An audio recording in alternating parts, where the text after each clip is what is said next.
وہ جوان جو ہی پروان چڑھا ان فوان شباب آیا تو اس کی پیشانی سجدے کے تقدس سے مالا مال ہو گئی، اس کی آنکھوں میں حیا اور شرم کے پہرے آ گئے، اس کے خیالوں میں پاکیزگی آ گئی، اس کی زندگی کے شب و روز نیکی کے ماحول میں بسر ہونے لگے، اس کی راتیں ذکر الہی میں، تلاوت کلام مجید میں اور دن یاد الہی میں روزے سے گزرنے لگے۔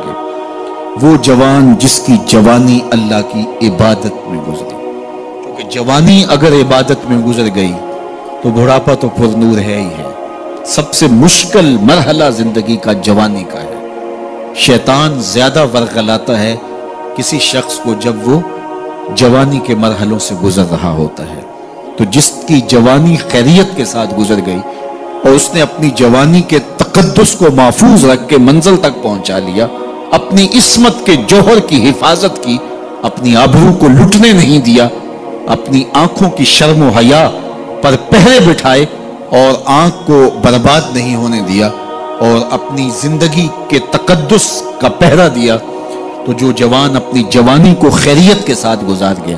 کسی نے کہا تھا نا، کتاب زیست کا ایک اور باب ختم ہوا، شباب ختم ہوا، ایک عذاب ختم ہوا۔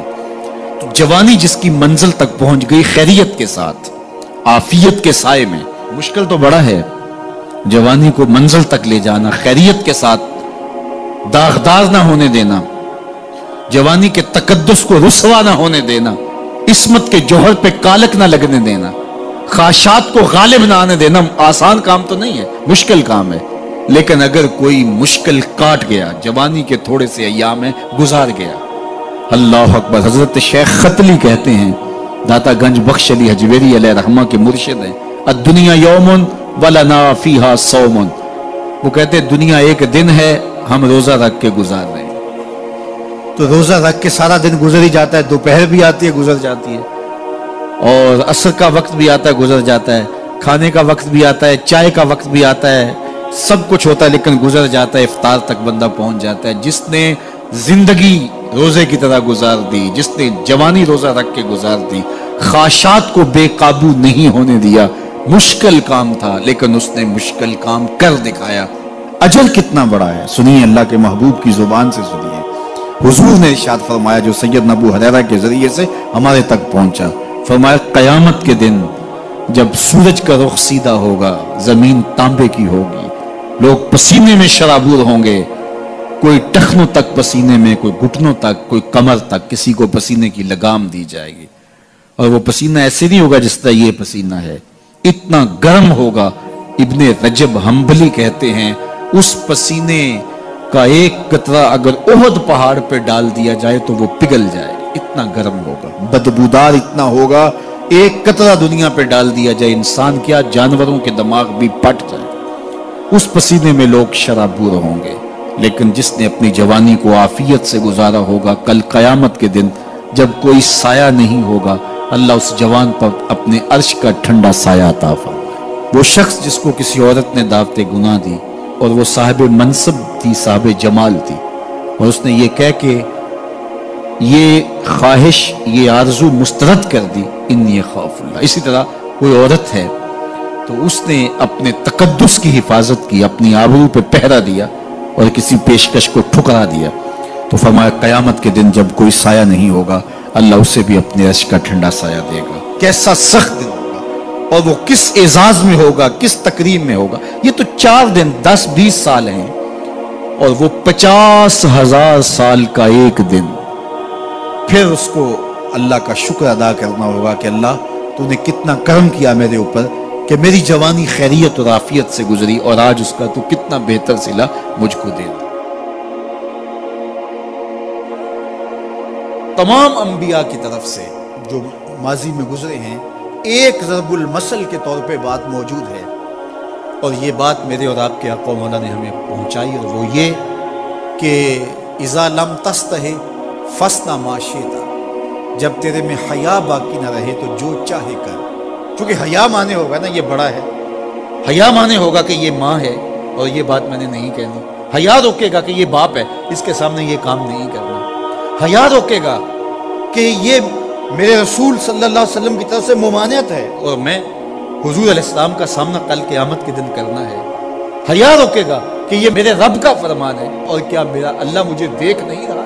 حیا ہے تو گناہوں سے خود بخود روکو گے، کوئی کیمرہ نہیں تو پھر بھی رک جاؤ گے، کوئی سیکورٹی نہیں تو پھر بھی رک جاؤ گے، کوئی واچ نہیں کر رہا پھر بھی رکو گے، بند کمرے میں بھی رکو گے، اپنے رب سے حیا کرو۔ لیکن اگر رب سے حیا نہیں ہوگا، اس کے رسول سے حیا نہیں ہوگا، تو پھر جو مرضی کرو، پھر تمہیں نہ کوئی کیمرہ روک سکتا ہے، نہ باپ روک سکتا ہے، نہ ماں روک سکتی ہے، نہ بڑا بھائی روک سکتا ہے، کوئی نہیں روک سکتا تمہیں جب تمہارے اندر حیا نہیں ہے۔ حیا ہوگا تو پھر گناہوں سے خود بخود بچتے چلے جاؤ گے، برے اعمال سے بچتے چلے جاؤ گے، بد اخلاقی سے بچو گے، زبان سے جملہ نکالنے سے قبل سوچو گے کہ یہ جملہ مناسب نہیں ہے تو میں اس کو کبھی بھی نہیں بول سکتا، اس لیے کہ حیا مانے ہو جائے گا اور طبیعتوں کے اندر ایک نور پیدا ہوتا چلا جائے گا۔ اور یہ پردہ جب اٹھ گیا اور یہ ڈر جب ختم ہو گیا تو پھر راستے صاف ہو جاتے ہیں، جو مرضی کرتا ہو پھر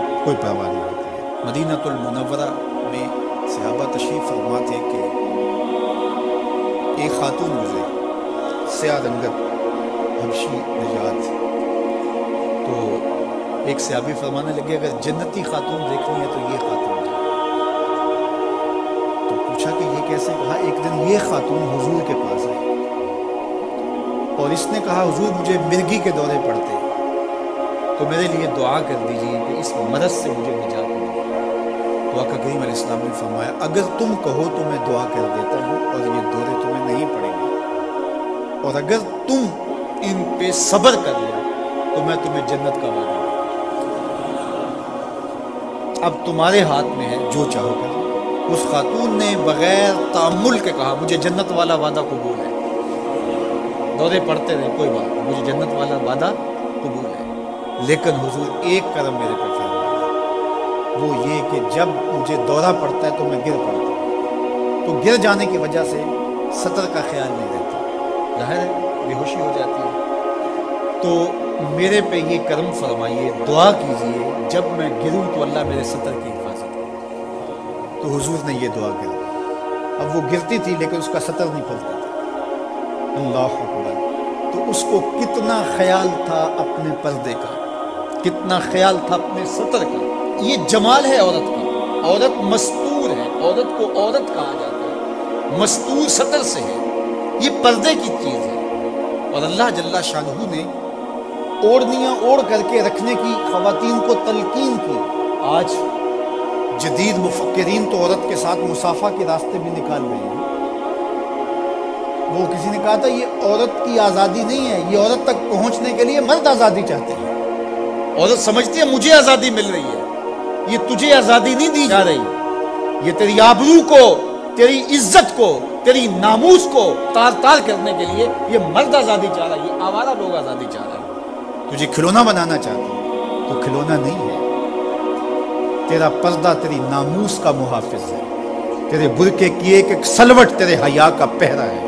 آج مغرب مختلف ذرائع سے ہم سے یہ جوہر چھیننا چاہتا ہے، تو اب ہمارے اوپر تہذیبی یلغار کے ذریعے سے، میڈیا یلغار کے ذریعے سے، تمدنی یلغار کے ذریعے سے، مختلف ناموں سے، مختلف ایام منانے کے ذرائع سے ہم سے اگر ہمارے جوہر حیا کو چھین لیا جاتا ہے تو ہمارے پلے کیا بچتا ہے؟ کیا ہم گو کوڑا قوم ہے کہ جو کوئی لے کے آئے اور اسی کے پیچھے چل پڑے؟ کیا ہمیں نہیں پتا کہ ہم کون ہیں؟ ہماری بھی کوئی بنیاد ہے، ہماری کوئی ساکھ ہے، ہمارے اباء و اجداد ہیں، ہمارے اوپر کتاب اتری ہے، ہمارے آقا نبیوں کے امام ہیں، ہمیں پورا کامل اکمل دین دیا گیا ہے۔ کیا ہم وسیع ظرفی کے نام سے، روشن خیالی کے نام سے سب کچھ اختیار کر لیں گے؟ یا ہمیں سوچنا پڑے گا کہ ہمارے دین کی شناخت کیا ہے؟ تو میرے حضور نے فرمایا ہر دین کی ایک الگ شناخت، الگ پہچان اور نمایاں نشان و علامت ہوتی ہے۔ اسلام کی وہ نمایاں علامت حیا ہے۔ اگر حیا ہے تو دین ہے، اگر حیا نہیں ہے تو دین نہیں ہے۔ تو اللہ ہمیں حیا کے نور سے مالا مال کرے، ہماری نسل نو کی بالخصوص حفاظت کرے، ہماری بیٹیوں، بہنوں اور مستورات اسلام بناتے دین کی اللہ خاص طور پہ حفاظت فرمائے۔ آنکھوں میں شرم اور حیا کے نور کو پیدا کرے اور ہمارے باطن بھی حیا کے نور سے مالا مال